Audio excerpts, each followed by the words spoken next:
The winter of 1916 settles over St. Petersburg like a shroud of ice and mystery, and in the opulent Yusupov Palace, a group of desperate aristocrats gather with a singular purpose: to murder the man they believe is destroying Russia from within, a Siberian peasant who has somehow risen to become the most powerful figure in the Russian Empire, more influential than generals, more trusted than ministers, a man whose very name sends shivers through the halls of power: Grigori Yefimovich Rasputin, the mad monk who would control an empire and, in doing so, help bring about its ultimate destruction. But who was this enigmatic figure? How did a simple peasant from the remote village of Pokrovskoye rise to such unprecedented heights? And why, even today, more than a century after his death, does his name remain synonymous with dark mysticism, political manipulation, and the twilight of Imperial Russia?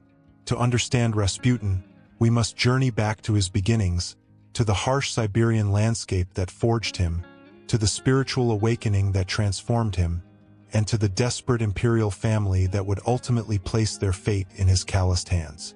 Grigori Rasputin was born on January 21, 1869, in the small Siberian village of Pokrovskoye, along the banks of the Tura River, in a land where winter reigns for 8 months of the year and survival itself is a daily battle against the elements. His father, Yefim, was a relatively prosperous peasant farmer, a man of the land who worked the soil and raised livestock, providing his family with a modest but stable existence. His mother, Anna, was a devout woman who instilled in young Grigori a deep, if unconventional, religiosity that would later define his path. The young Rasputin was, by all accounts, an unremarkable child in many ways, illiterate like most peasant children of his time, helping with farm work, tending animals, and living the cyclical life of rural Siberia where the rhythms of nature dictate every aspect of existence.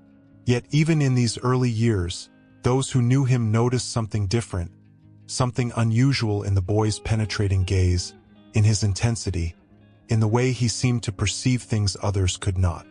Village elders would later recall young Grigori's apparent ability to sense when horses had been stolen or to identify thieves, gifts that marked him as either blessed or cursed, depending on one's perspective. At the age of 18, Rasputin experienced what he would later describe as a spiritual vision, a moment of divine revelation that occurred while he was working in the fields. He claimed to have seen the Virgin Mary, who commanded him to abandon his life of sin, for young Rasputin had already gained a reputation as a drinker and a womanizer, and to walk the path of a holy man. This vision, whether genuine religious experience or the product of a troubled mind, transformed him utterly. He left his village and began a pilgrimage that would last for years, walking thousands of miles across Russia, visiting monasteries, holy sites, and spiritual communities, seeking enlightenment and divine purpose.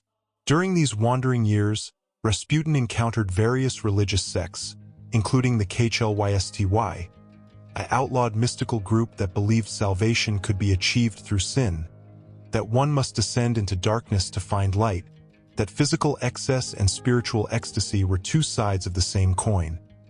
Whether Rasputin formally joined this sect remains debated by historians, but their teachings clearly influenced his unique and controversial spiritual philosophy. He walked to Mount Athos in Greece, traversed the harsh landscapes of Siberia, visited Jerusalem, and everywhere he went, he developed a reputation as a stranets, a wandering holy man who possessed unusual powers of healing and prophecy. By the time he returned to Pokrovskoye in 1892, Rasputin had transformed from a dissolute peasant youth into something altogether different. A self-proclaimed holy man with piercing blue-gray eyes that seemed to look into one's very soul, a wild, unkempt beard, long matted hair, and an aura of spiritual power that attracted followers and disturbed skeptics in equal measure.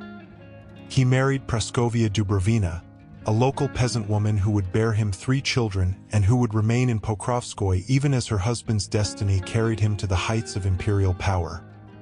Praskovia understood that her husband was no ordinary man, that he had been called to a purpose beyond the simple life of a Siberian farmer. Rasputin's reputation as a healer and mystic grew throughout the region.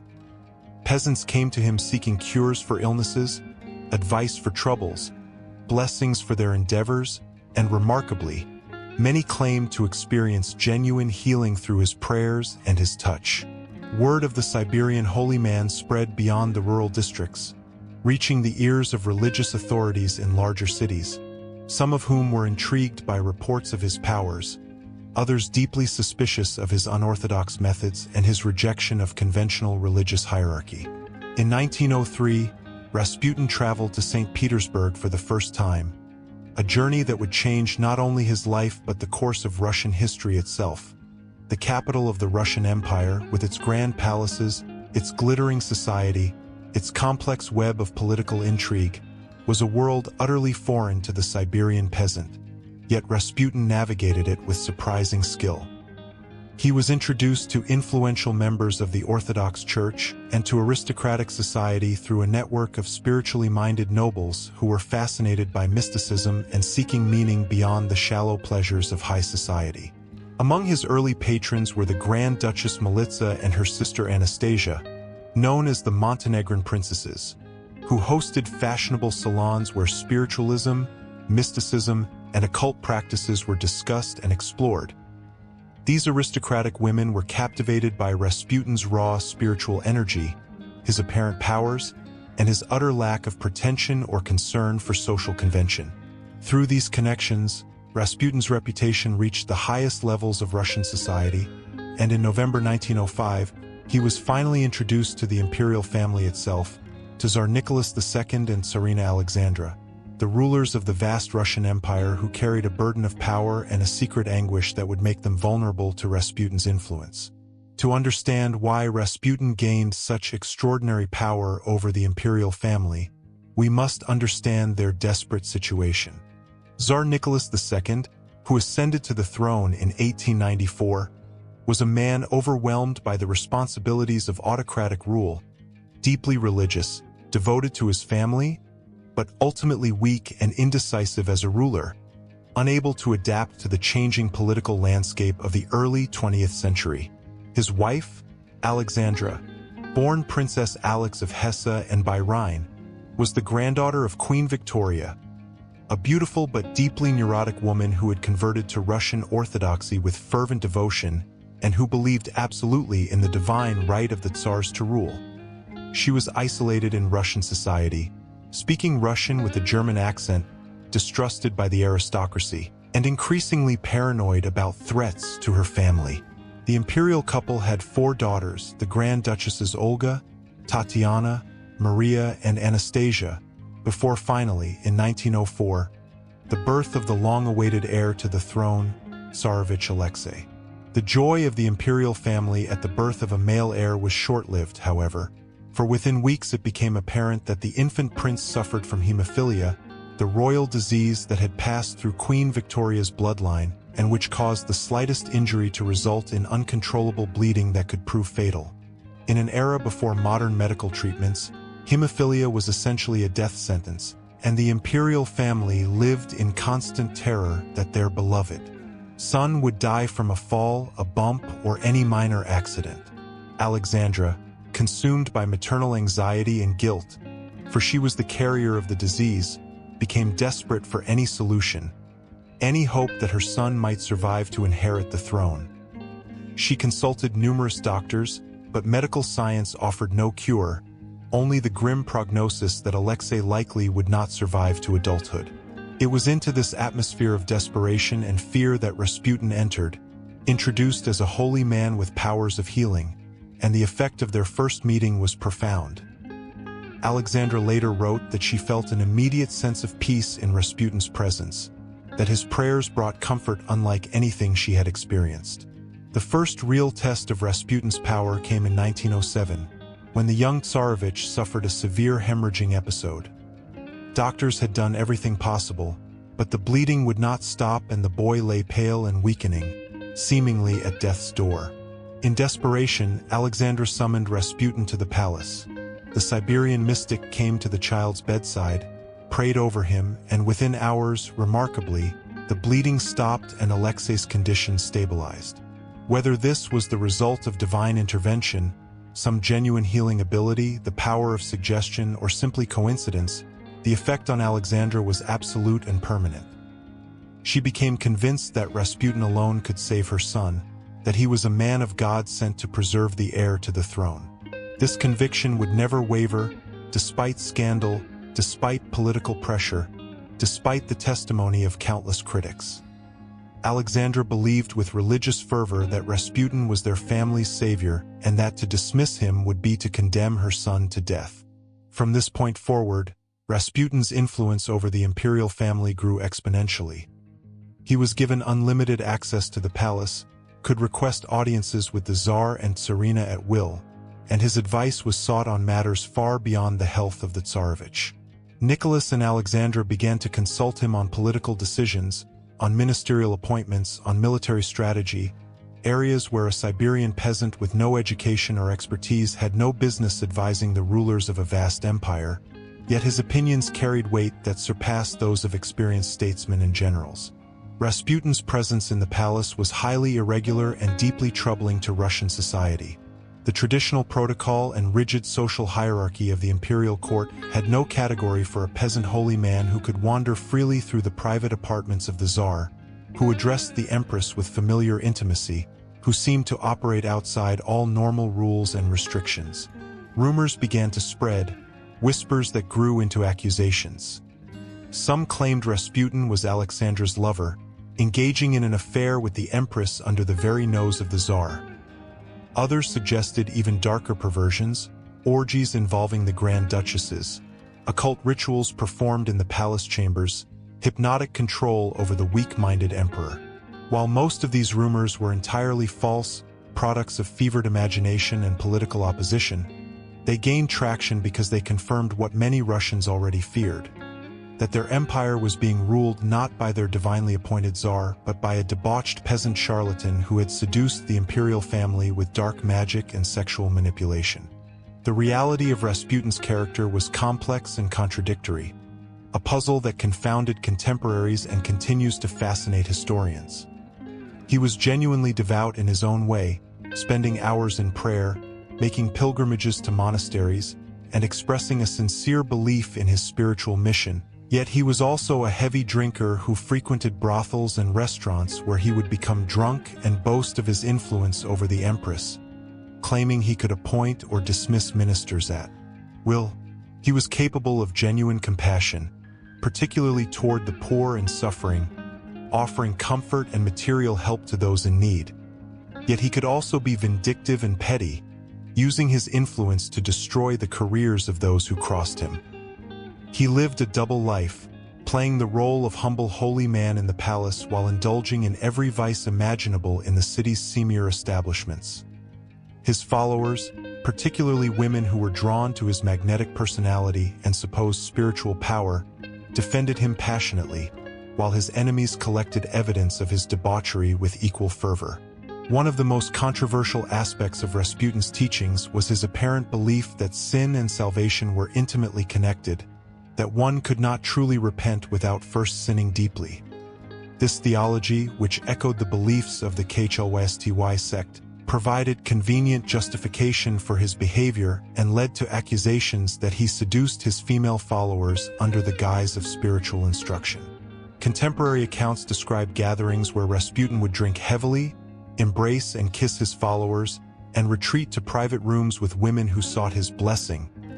Yet many of these women insisted that their relationship with the starlets was purely spiritual, that his physical intimacy was a form of holy communion rather than carnal indulgence. The truth likely lies somewhere between the accusations of his enemies and the defenses of his devotees. Rasputin was neither the demonic monster portrayed in hostile accounts nor the pure holy man his followers believed him to be, but rather a deeply flawed human being who possessed genuine charisma, possible healing abilities, and a remarkable talent for manipulation. As Rasputin's power grew, so did opposition to him. Members of the aristocracy, government ministers, and Orthodox Church authorities all recognized that his influence over the imperial family was dangerous and destabilizing, yet none could dislodge him because Alexandra's faith in him was unshakable. The Tsar himself seems to have had reservations about Rasputin at times, uncomfortable with the peasant's familiarity and aware of the scandalous rumors. But whenever he considered dismissing him, Alexandra would protest vehemently, reminding him that Rasputin alone could save their son, that to send him away would be to murder Alexei. Faced with this emotional blackmail, Nicholas invariably capitulated. The situation became even more critical with the outbreak of World War I in 1914, a catastrophic conflict that would ultimately destroy the Russian Empire and four other great dynasties of Europe. Russia entered the war with patriotic enthusiasm, but this quickly turned to disillusionment as military defeats mounted. Casualties reached staggering numbers, and the home front suffered from food shortages and economic collapse. In September 1915, Nicholas made the fateful decision to leave St. Petersburg and take personal command of the armed forces at military headquarters in Mogilev, hundreds of miles from the capital. This decision was disastrous on multiple levels, for it meant the Tsar would be blamed directly for military failures. It removed him from the center of political power where he was desperately needed, and most significantly, it left Alexandra effectively in charge of the government. The Empress, ruling in her husband's absence, relied almost exclusively on Rasputin's advice. She wrote to Nicholas constantly, and her letters reveal the extent of Rasputin's influence. "Our friend says it must be done. Our friend insists on this appointment. Our friend warns against that general." Rasputin's recommendations for ministerial appointments were often motivated by personal likes and dislikes rather than competence, and the result was a revolving door of increasingly incompetent officials. Between 1915 and 1916, Russia had 4 different prime ministers, 5 ministers of interior, 3 foreign ministers, 3 war ministers, and 4 agriculture ministers, creating governmental chaos at the worst possible time. Some of these appointments were so obviously unsuitable that even Nicholas hesitated. But Alexandra, channeling Rasputin's will, insisted, and the Tsar, exhausted by war and weakened by distance, usually gave in. The most notorious example was the appointment of Boris Sturmer as prime minister in 1916, a man widely regarded as incompetent and corrupt, whose German surname made him automatically suspect of treason in the midst of war with Germany. His appointment was seen as proof that Rasputin and Alexandra, herself of German birth, were working to undermine Russia's war effort, a rumor that was almost certainly false but which gained widespread belief. Russia's military situation deteriorated throughout 1916, with hundreds of thousands of soldiers killed or wounded, vast territories lost to German and Austro-Hungarian forces, and supplies of ammunition, food, and equipment constantly inadequate. Soldiers fought bravely but increasingly questioned why they were dying, while the government in Petrograd, as St. Petersburg had been renamed to sound less German, seemed paralyzed by incompetence and corruption. The home front was equally desperate, with bread lines growing longer, prices soaring, and anger mounting against the perceived indifference of the aristocracy. Into this volatile mixture, the presence of Rasputin was like a lit match, a symbol of everything wrong with the old regime, proof that Russia was being ruled by superstition and manipulation rather than reason and justice. Public hatred of Rasputin reached fever pitch. Newspapers published cartoons depicting him as a demonic figure manipulating the Tsar and Tsarina like puppets. Stories spread of orgies in the palace. Accusations flew that he was a German spy using his influence to sabotage Russia's war effort. The Duma, Russia's parliament, which had limited power but significant moral authority, issued increasingly urgent warnings that Rasputin's continued presence was destroying public confidence in the monarchy. In November 1916, Vladimir Purishkevich, a conservative member of the Duma, delivered a famous speech denouncing the dark forces surrounding the throne, a barely veiled reference to Rasputin that electrified public opinion. Even members of the Imperial family joined the chorus. The Tsar's mother, the Dowager Empress Maria Fyodorovna, begged her son to dismiss Rasputin.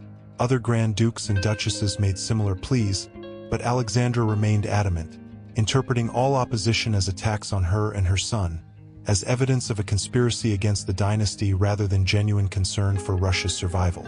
By the winter of 1916, a group of desperate conspirators concluded that the only way to save Russia and the monarchy was to eliminate Rasputin, to remove him from the equation permanently. The leaders of this conspiracy were Prince Felix Yusupov, one of Russia's richest aristocrats, married to the Tsar's niece, a sophisticated man who had become convinced that killing Rasputin was a patriotic duty. Grand Duke Dmitry Pavlovich, the Tsar's cousin, a member of the Imperial family itself. Vladimir Purishkevich, the Duma member whose speech had denounced Rasputin. Dr. Stanislav Lazavert, a physician who would provide the poison, and possibly others whose involvement remains disputed. Yusupov was the prime mover, obsessed with Rasputin and determined to destroy him. He had cultivated a relationship with the starlets over preceding months, visiting him, flattering him, and eventually convincing Rasputin that he could introduce him to his beautiful wife, Princess Tsarina, an offer that appealed to Rasputin's vanity and his notorious weakness for attractive women. The plot was set for the night of December 29, 1916. Rasputin was to be lured to the Yusupov palace under the pretense of meeting Princess Tsarina, who was in fact not even in Petrograd at the time, and once there, he would be murdered. The conspirators prepared the basement of the palace, decorating it to appear that a party was in progress upstairs, complete with a gramophone playing music to suggest the presence of guests. They prepared cakes and wine laced with massive amounts of potassium cyanide, enough poison to kill several men within minutes. Yusupov went to Rasputin's apartment around midnight and convinced him to come to the palace, assuring him that Irina was waiting and eager to meet the famous holy man. Rasputin, dressed in his finest embroidered shirt and velvet trousers, his hair carefully combed and his beard washed, accompanied Yusupov to what he believed would be a conquest and walked instead into a death trap. What happened in the basement of the Yusupov palace that night has become one of history's most famous murder stories, embellished and exaggerated over the years but based on a core of verified facts. Yusupov led Rasputin to the basement room and offered him the poisoned cakes and wine, but incredibly, the poison appeared to have no effect. Rasputin ate several cakes, drank multiple glasses of poisoned wine, and remained not only alive but cheerful, chatting about Siberia, playing music, and showing no signs of distress. Upstairs, the other conspirators waited in growing panic, unable to understand why the poison was not working. Modern historians speculate that perhaps the cyanide had degraded in potency, or that the sugar in the cakes and wine somehow neutralized it, or possibly that the conspirators' accounts were exaggerated, but contemporary testimony is consistent. The poison failed. After more than 2 hours of this nightmarish situation, Yusupov excused himself and went upstairs where the conspirators gave him a revolver. Returning to the basement, Yusupov shot Rasputin in the chest, and the holy man collapsed. The conspirators came down, examined the body, and believed him dead. They began planning how to dispose of the corpse, but as Yusupov bent over Rasputin to examine him more closely, the supposedly dead man's eyes suddenly opened. He grabbed Yusupov by the throat and began to rise, growling like an animal. In terror, Yusupov broke free and fled upstairs while Rasputin, wounded and bleeding, crawled after him and then incredibly, burst out into the courtyard of the palace, running towards the gate while shouting for help. Purishkevich, hearing the commotion, ran outside and fired 4 shots at the fleeing figure, hitting him at least twice. Rasputin finally fell in the snow, but even then the nightmare continued. When the conspirators approached, he was still breathing, still moving. In panic, they beat him with a rubber club and then wrapped his body in a curtain, bound it with rope, and drove to the Malaya Nevka River, where they pushed the bundle through a hole in the ice. When Rasputin's body was recovered several days later, the autopsy revealed water in his lungs, suggesting that despite the poison, despite multiple gunshot wounds, despite being beaten and bound, he was still alive when he entered the freezing water and finally drowned. This detail, more than any other, cemented Rasputin's legend as a man who could not be killed by ordinary means, a demon or a saint depending on one's perspective, but certainly something more than human. The murder of Rasputin was supposed to save the Russian monarchy, to remove the malign influence that was destroying public confidence in the Tsar. Instead, it accomplished nothing of the kind. Alexandra was devastated, interpreting the murder as a personal attack on her family, and refusing to see it as evidence that Russia's situation was desperate. Nicholas returned to Petrograd, dealt relatively leniently with the conspirators, exiling them rather than executing them, but failed to use Rasputin's death as an opportunity to change course politically.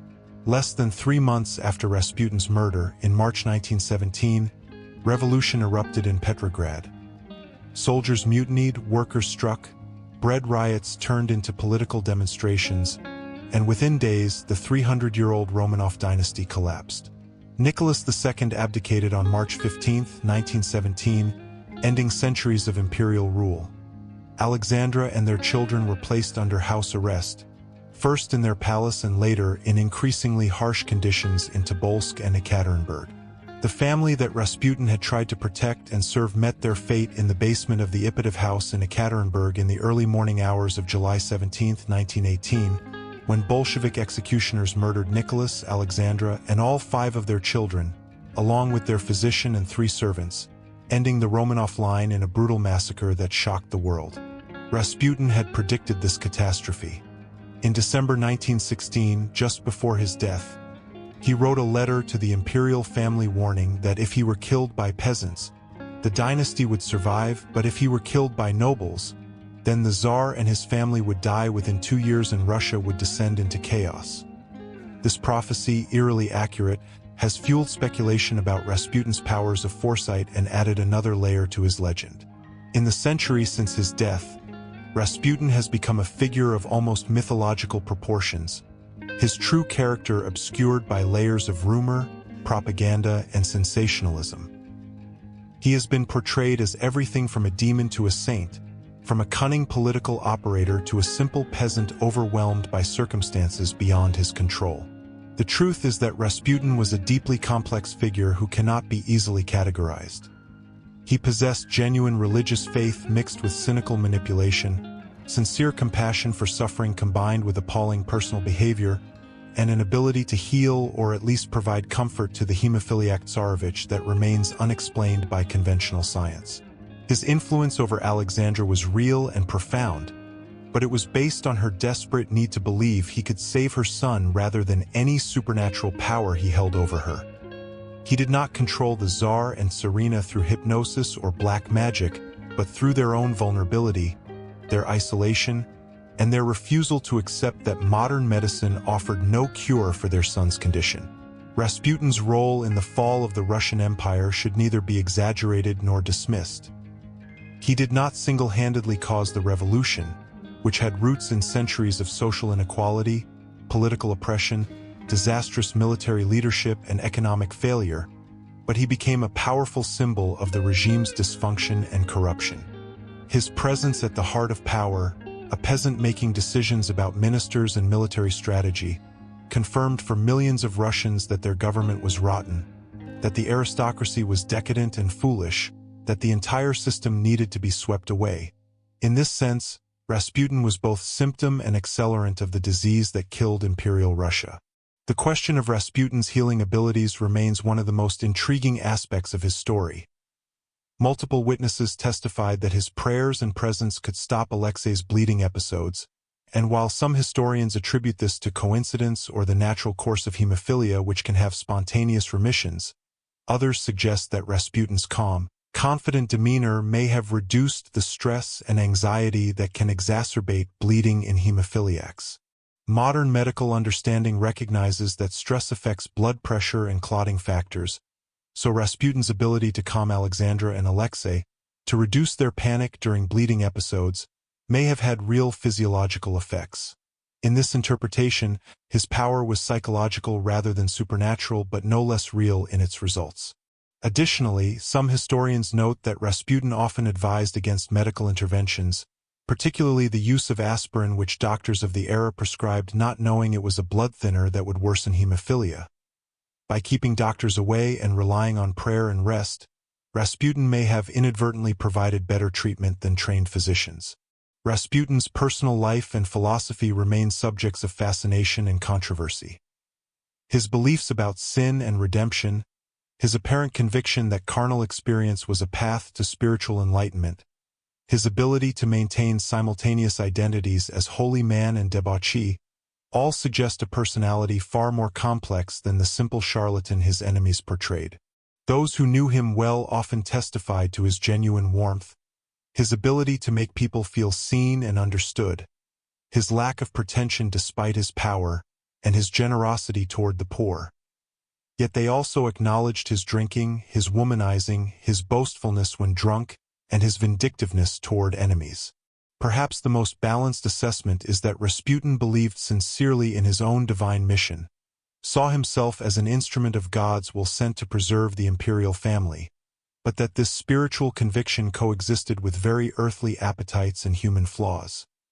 He was neither saint nor demon, but a man who found himself in circumstances that would have overwhelmed anyone, elevated to heights of power that corrupted even as they provided opportunity for genuine good.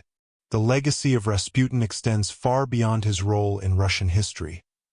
He has become an archetypal figure in global consciousness, a symbol of malign influence, of the dangers of superstition in politics, of the twilight of old regimes. His name is invoked whenever a controversial advisor wields disproportionate influence over a political leader. The term Rasputin has become shorthand for a sinister power behind the throne.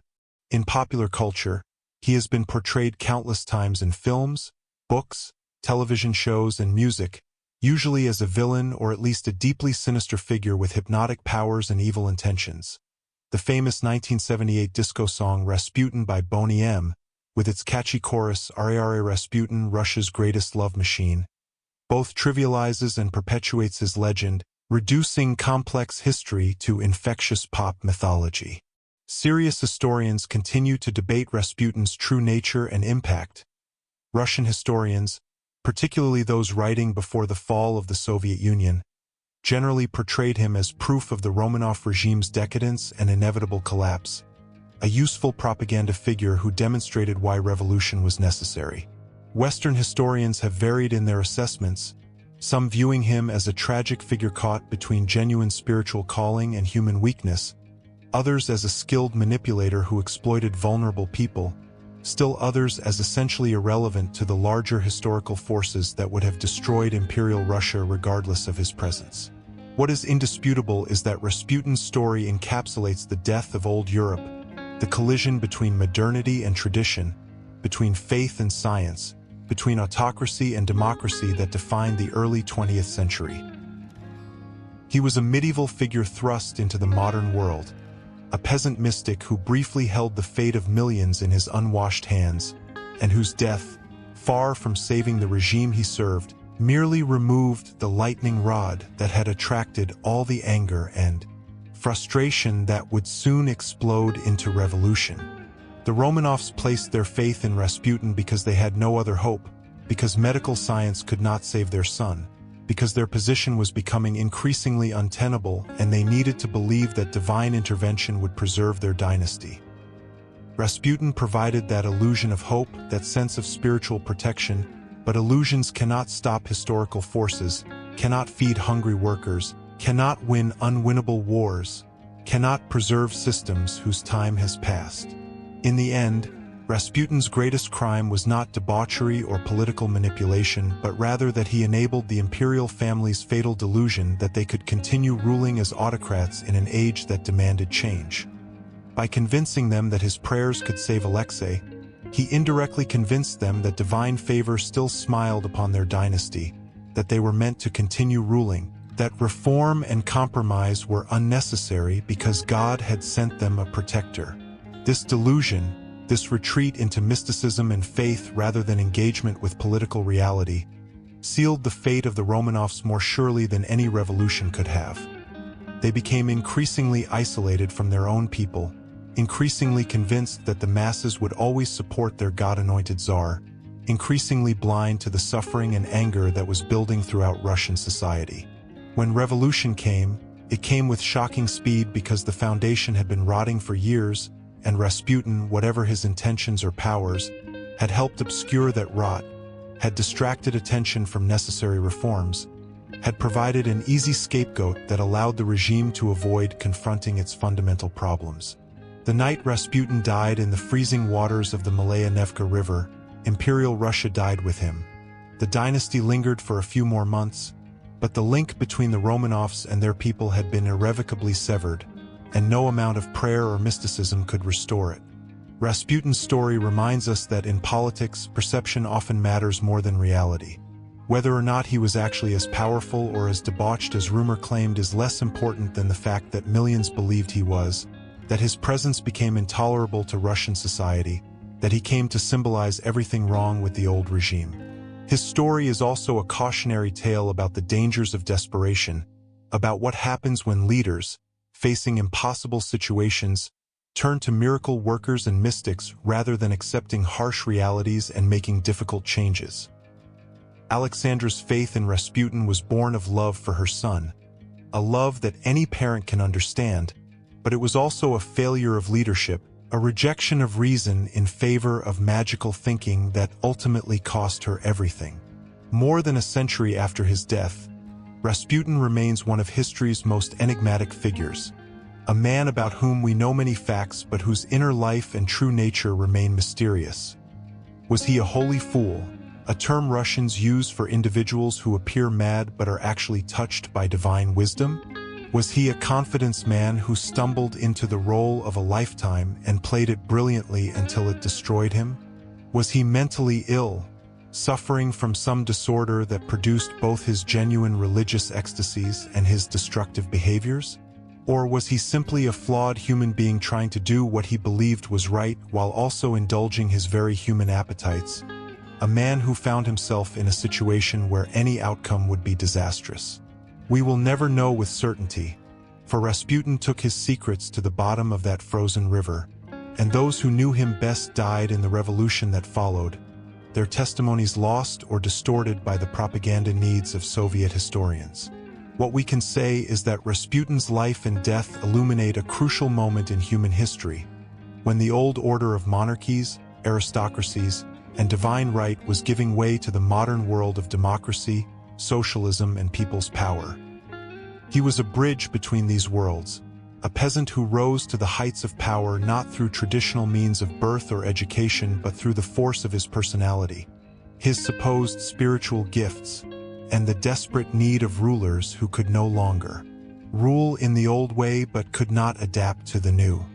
His story is ultimately a tragedy, not just for him but for the imperial family who trusted him, for Russia which descended into years of civil war and totalitarian rule, for all of Europe which would be remade by the wars and revolutions his era unleashed.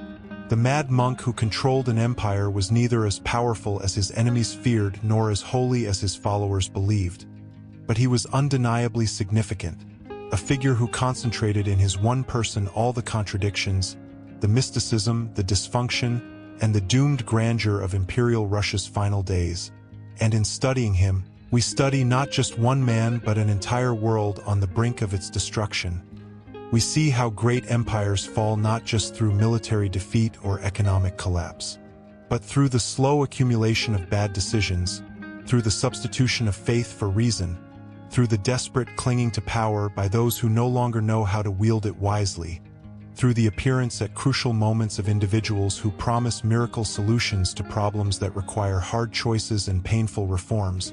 And we are reminded that history is not just made by great forces and inevitable trends, but also by individual human beings with their strengths and weaknesses, their visions and their blind spots, their moments of genuine inspiration and their fatal flaws, and that sometimes a single person, a Siberian peasant with piercing eyes and a magnetic personality, can stand at the center of events that reshape the world, not because they are superhuman but because they arrive at exactly the moment when their particular gifts or particular illusions match the desperate needs of those in power, becoming both symbol and catalyst, both cause and symptom, both the disease and the false cure, and in the end, becoming inseparable from the catastrophe they helped create.